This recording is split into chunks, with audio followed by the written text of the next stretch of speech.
Good morning, everyone. Today, we're diving into a topic that affects many but is often misunderstood: complex urinary symptoms. We'll explore how these seemingly isolated issues are often deeply connected to broader pelvic floor health, including conditions like rectal prolapse. Our goal is to provide a comprehensive understanding of the symptoms, their diverse causes, and the diagnostic journey.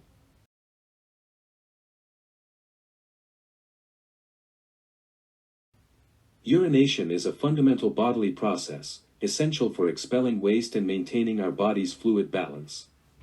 When this process becomes challenging, painful, or deviates from its normal pattern, we refer to it as urination difficulties. It's crucial to understand that this isn't a single disease, but rather a broad term encompassing a wide range of uncomfortable or abnormal urinary symptoms. These symptoms act as indicators, signaling that something might not be functioning optimally within the urinary tract, kidneys, bladder, prostate in men, or even the nervous system.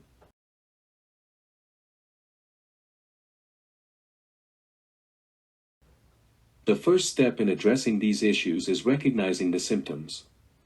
Here's a list of the most common signs that fall under the umbrella of urination difficulties. These range from dysuria, or painful urination, which often points to infection, to issues with how often you go, like urinary frequency and urgency. We also see problems with the flow itself, such as hesitancy or a weak/interrupted stream, and the feeling of incomplete emptying. Urinary incontinence, or involuntary leakage, can range from a few drops to a complete emptying, and includes types like stress or urge incontinence. Other symptoms include nocturia, waking at night to urinate, polyuria, large urine volume, oliguria, small, frequent urine volume, hematuria, blood in urine, and straining or dribbling. Recognizing these is key, but remember, self-diagnosis is not recommended. Always seek medical advice for persistent symptoms.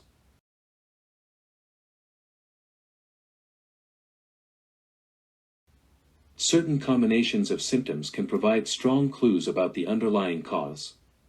Specifically, the combination of dribbling, urinary incontinence, incomplete emptying, hesitancy, and a weak or interrupted stream is highly indicative. These 5 symptoms strongly point towards conditions that either physically block the outflow of urine from the bladder or disrupt the critical nerve signals that control bladder function.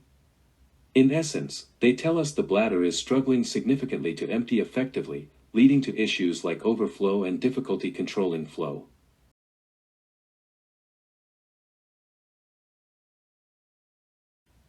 Let's delve into the key causes behind these 5 critical symptoms.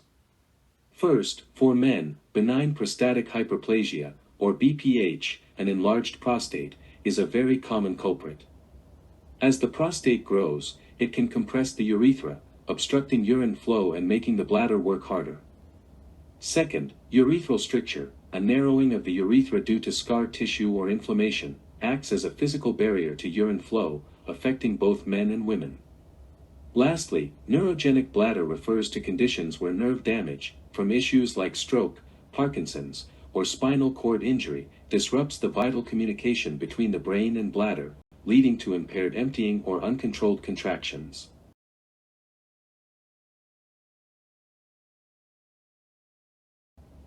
Continuing with our causes, chronic urinary retention is essentially the bladder's inability to empty completely, often a consequence of the issues we just discussed, or factors like certain medications or severe constipation. Then, in women, pelvic organ prolapse occurs when weakened pelvic floor muscles allow organs like the bladder or uterus to drop into the vagina, creating a physical kink or obstruction in the urethra.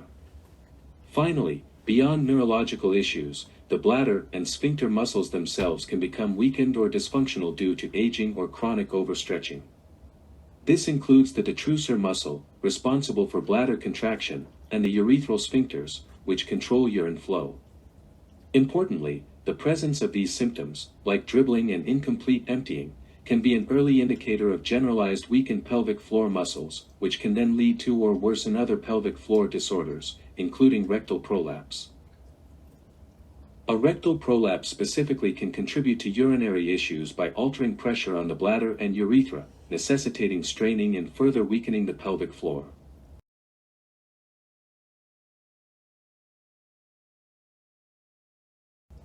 Beyond anatomical and neurological issues, medications play a significant, often overlooked, role in urination difficulties. Many drugs, while treating one condition, can inadvertently affect bladder function, leading to or exacerbating symptoms like hesitancy, a weak stream, incomplete emptying, dribbling, and incontinence. This happens by altering bladder muscle function or sphincter control. It's a critical area to review with a healthcare provider.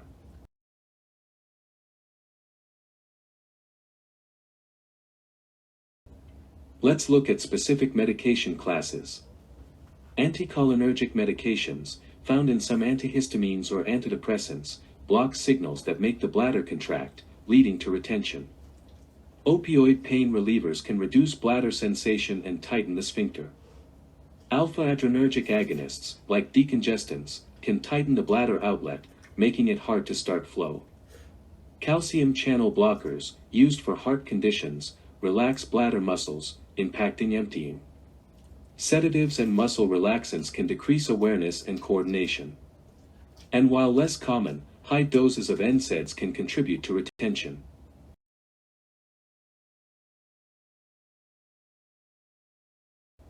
Medications for heart failure and hypertension also deserve attention.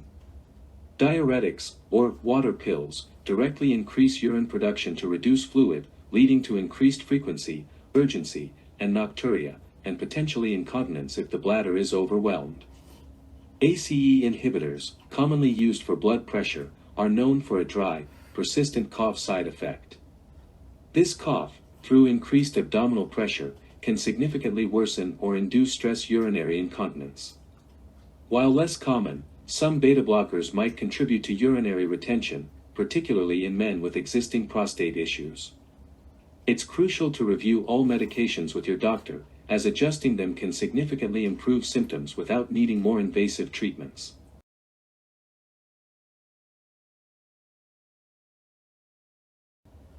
Now, let's turn to diagnosis.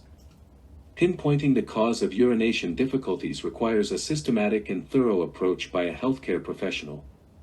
Because the potential causes are so varied, from obstructions and neurological issues to weakened muscles and medication side effects, a comprehensive evaluation is absolutely essential. The ultimate goal of this diagnostic process is to accurately identify the exact cause, which then guides the most effective treatment plan.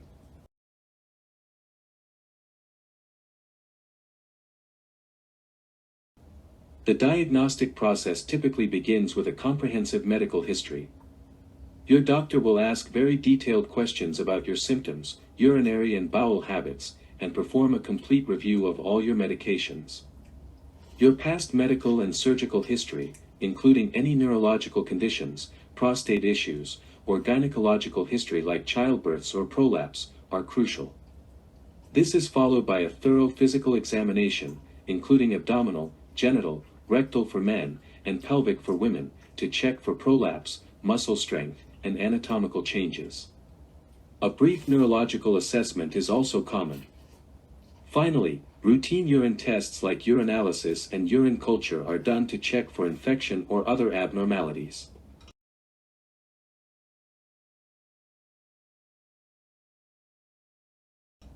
Beyond the initial steps, more advanced diagnostic tools are often employed. A bladder diary, where you track your fluid intake, urination, and any leakage over a few days, provides invaluable objective data. The post-void residual, or PVR, volume measurement is critical. This measures how much urine is left in your bladder immediately after you try to empty it, usually with an ultrasound. A high PVR is a strong indicator of incomplete emptying due to obstruction or a weak bladder. For more complex cases, urodynamic studies are performed by specialists. These tests, including uroflowmetry and cystometrograms, evaluate how the bladder stores and releases urine, assessing bladder pressure, capacity, and muscle function to distinguish between issues like obstruction and a weak bladder.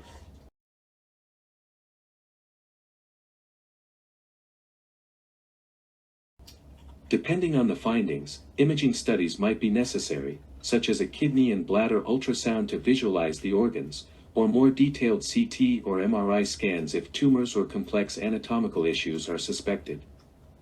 Finally, based on the suspected cause, you might be referred to specialists.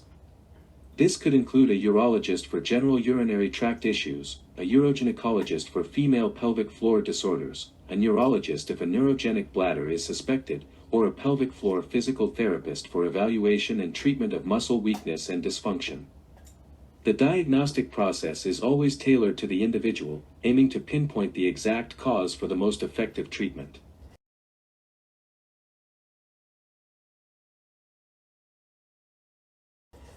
Moving on to treatment, it's crucial to understand that there's no one-size-fits-all solution.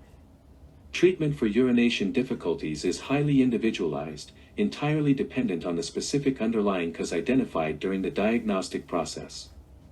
The overarching goal is always to address that specific problem to restore normal bladder function and significantly improve a person's quality of life.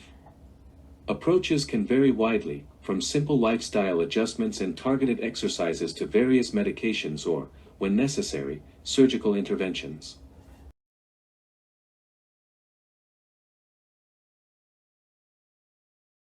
For many, especially those with symptoms related to weakened pelvic floor muscles or issues with voluntary control, pelvic floor muscle training, commonly known as Kegel exercises, is a cornerstone of conservative treatment. These exercises are particularly effective for addressing urinary incontinence and dribbling, and can even help with hesitancy or incomplete emptying if these are linked to poor muscle coordination or lack of support. Kegels strengthen the muscles that form the base of your pelvis, including the external urethral sphincter, which you can consciously control. By strengthening and coordinating these muscles, we can improve the ability to voluntarily close the urethra, provide better support for pelvic organs, and enhance overall muscle coordination for more effective bladder emptying and control.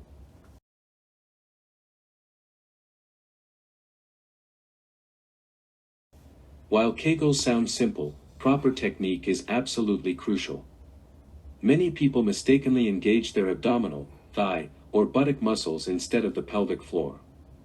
This is where a healthcare professional, especially a pelvic floor physical therapist, becomes invaluable. They can provide precise verbal instruction, use biofeedback to show you exactly which muscles you're engaging on a screen, and in some cases, use mild electrical stimulation to help you identify and strengthen very weak muscles. Like any muscle exercise, consistency is key. Significant improvement typically requires 6 to 12 weeks of regular practice, and ongoing daily routines are often needed for sustained benefits.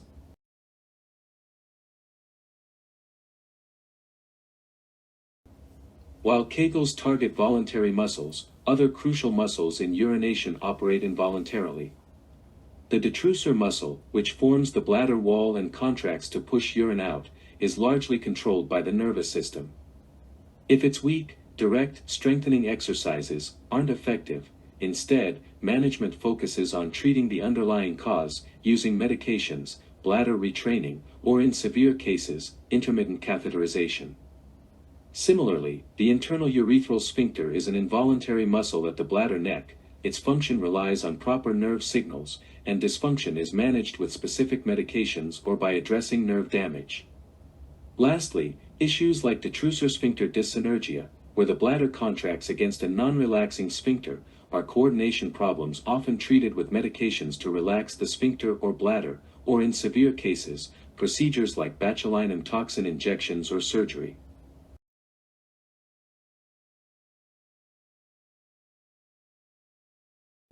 Beyond exercises, several lifestyle modifications can significantly improve bladder health.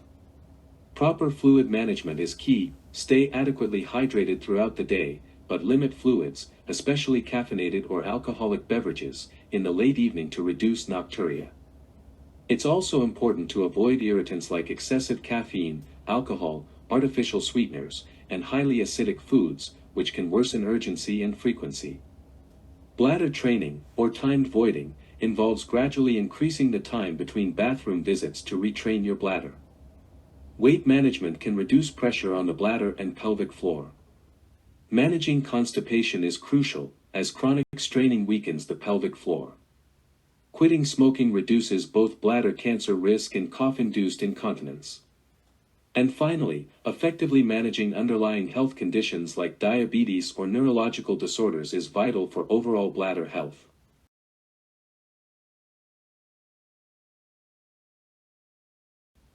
Medications are often used in conjunction with lifestyle changes and exercises.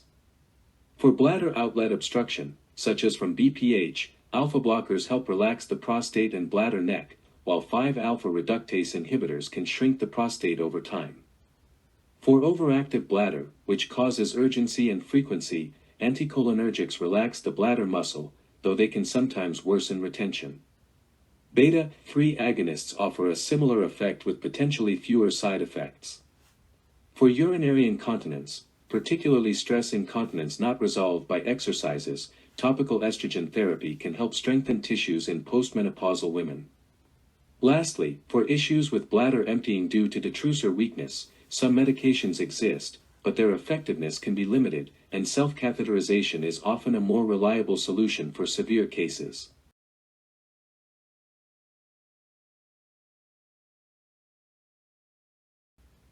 When conservative and medical treatments are insufficient, surgical and procedural options may be considered, especially for structural problems or severe obstruction. For BPH, common procedures include TURP, which removes excess prostate tissue, or newer minimally invasive options like urolift. Urethral strictures can be treated with dilation, incision, urethrotomy, or surgical reconstruction, urethroplasty. For pelvic organ prolapse, non-surgical pessaries can provide support, or surgical repair can lift and secure organs. Severe urinary incontinence, particularly stress incontinence, may benefit from sling procedures or, in very severe cases, an artificial urinary sphincter. Finally, for complex neurogenic bladder or severe retention, options include sacral neuromodulation, botulinum toxin injections, and in rare, extreme cases, urinary diversion.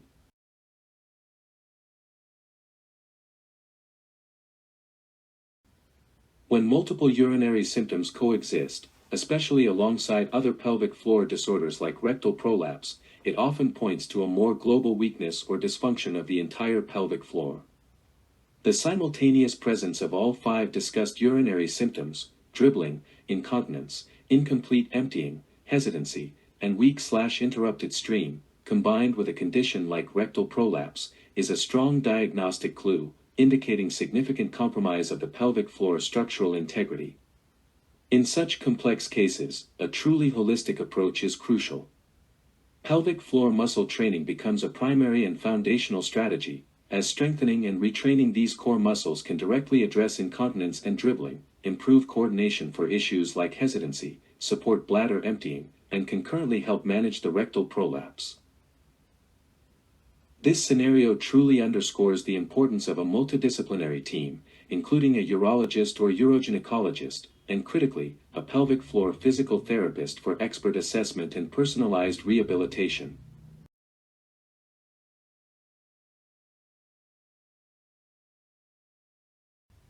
In conclusion, urination difficulties are common but complex symptoms that can significantly impact an individual's quality of life. These problems stem from a variety of underlying causes, including anatomical obstructions, neurological conditions, muscular dysfunctions, and even medication side effects. Importantly, the presence of specific urinary symptoms, particularly when combined with conditions like rectal prolapse, serves as a strong indication of significant pelvic floor muscle weakness and dysfunction. The good news is that a comprehensive diagnostic approach can pinpoint the specific reason behind these challenges. Once a diagnosis is made, a wide array of management strategies are available, ranging from conservative measures like pelvic floor muscle training and lifestyle modifications to targeted medications and, when necessary, various surgical interventions. Effective treatment often involves a combination of these approaches, tailored to your unique situation. If you are experiencing any persistent urination difficulties, it is essential to seek professional medical advice. Early diagnosis and appropriate management can lead to significant improvement in symptoms, helping you regain control over your bladder health and daily life, and potentially preventing further complications.